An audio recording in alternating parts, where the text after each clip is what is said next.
Oyda ne güzel hava. Emin səni də çəkəcəm amma. Ne güzel hava. Bak. Necədir? Peşmansız gəlməyə. Qaş görüb qaş yerə. Heç yağışdan əsər əlamət yoxdur, hə?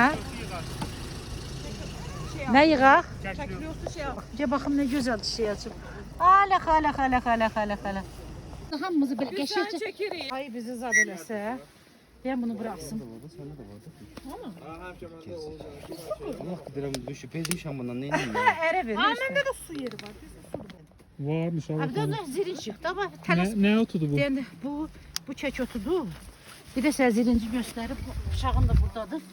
Götür bir kloku da koy. Ver bunu bana.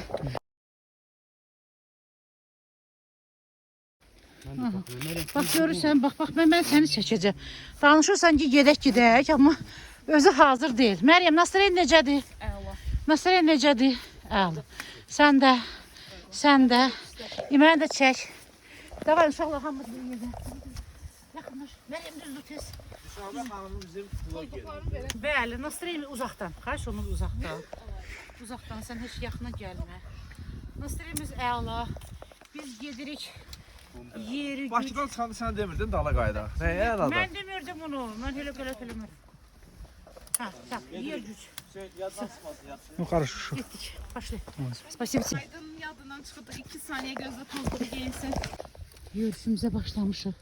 Xınalıq yolun üstündən. Ətraf ardış.